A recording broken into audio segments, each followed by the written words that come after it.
제가 개인적으로 애청하는 TV 프로그램 중에 꼬리에 꼬리를 무는 그날 이야기라는 프로그램이 있습니다.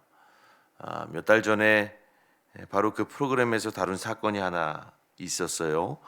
1999년도 6월에 일어난 시랜드 화재 참사였습니다. 19명의 유치원생들과 인솔교사 및 강사 4명, 총 23명의 소중한 생명을 앗아간 말 그대로 불의의 참사였죠. 그 사건이 일어난 지 23년이 지난 오늘 다시 그때 그 일을 돌아보는 겁니다. 과연 어떤 문제가 있었는지, 왜 그렇게 수많은 아이들이 희생될 수밖에 없었는지, 그리고 그 사건은 결국 어떻게 해결되었는지를 말이죠. 아내와 함께 그 사건이 일어난 그날의 이야기를 들으면서 참 많은 눈물을 쏟았습니다. 아이를 잃은 부모의 말 한마디 한마디에 저희의 가슴도 미어졌죠. 그런데 이야기가 계속 진행이 되면서 그 사건의 전모와 실체를 하나씩 파헤칠수록 저와 아내가 쏟아내던 눈물은 점차 분노로 바뀌고 또 그 분노는 경악으로 바뀌었습니다. 왜냐하면 그 참사는 결국 불의의 사고가 아니라 이미 예견된 일이었고, 누구 한 사람의 문제가 아니라 책임적 위치에 있는 수많은 어른들의 불법과 비리와 방조가 마치 연결고리처럼, 하나의 연결고리처럼 얽혀서 일어난 비극이었기 때문입니다. 그런데 여러분, 제가 정말로 분노를 참을 수 없었던 것은 바로 그 모든 일에 있어서 아무도 책임을 지려 하지 않는 그런 태도였습니다. 그 불법적인 건물을 지은 사람과 그 불법을 눈감아준 관공서의 책임자들과 어린아이들을 홀로 숙소에 방치한 인솔자들과 화재의 원인을 졸속으로 수사한 국과수와 그 누구에게도 제대로 된 책임과 처벌을 내리지 않은 법정과, 그리고 아무런 대책도 없이 빨리 이 모든 사태를 덮으려고만 했던 정부, 새순 같은 꽃 같은 그 우리 아이들의 생명을 앗아간 어른들, 그 어른들의 세상은 바로 그와 같았습니다. 이 일에 아무도 책임을 지려 하지 않았던 것이죠. 그들의 세상엔, 어른들의 세상엔 그저 자기들에게 부과된 혐의를 부인하거나 아니면 응분의 책임을 회피하려는 비겁함만 있었습니다. 비굴함만 있었죠. 오늘 말씀을 묵상하면서 그 사건이 제 머리에 선연히 떠오른 까닭은 오늘 말씀 속 빌라도의 모습이 꼭 그때 그 어른들의 모습과 같다고 느껴졌기 때문입니다. 빌라도는 참으로 비겁했습니다. 그는 예수님에게서 그가 사형을 언도받아야 할 아무런 혐의도 발견하지 못했습니다. 이 사람에게 죄가 없도다.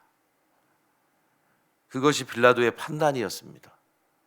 하지만 예수를 죽이려는 무리들이 소동하자 그는 이 사건을 갈릴리 관할인 헤롯에게로 보냈습니다.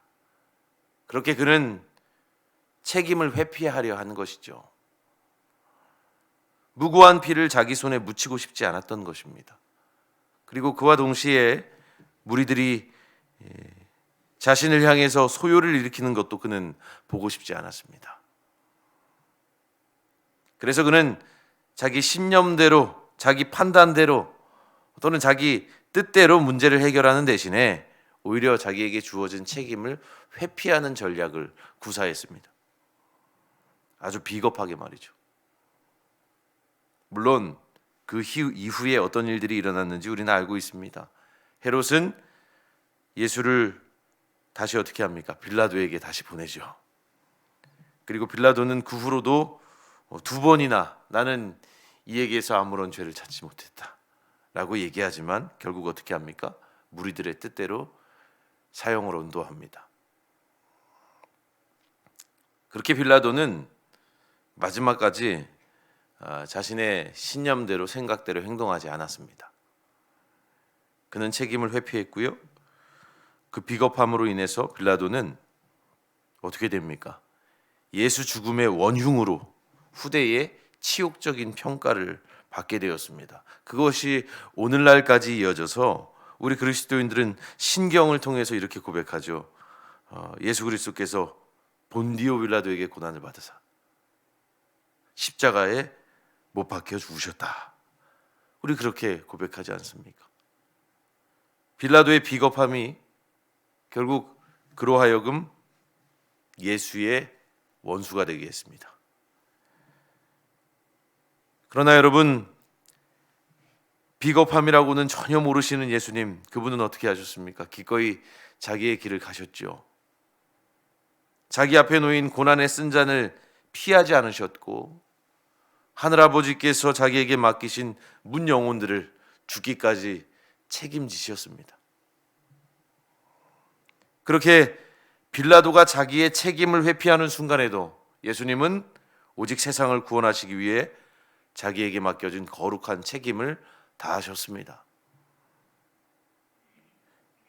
그러니 우리가 그분의 자녀라는 사실이 하고 보면 우리에게는 얼마나 안전한 일인지 모릅니다. 얼마나 든든한 일인지 몰라요. 그분께서 우리를 책임지셨다. 바로 그 사실 말입니다.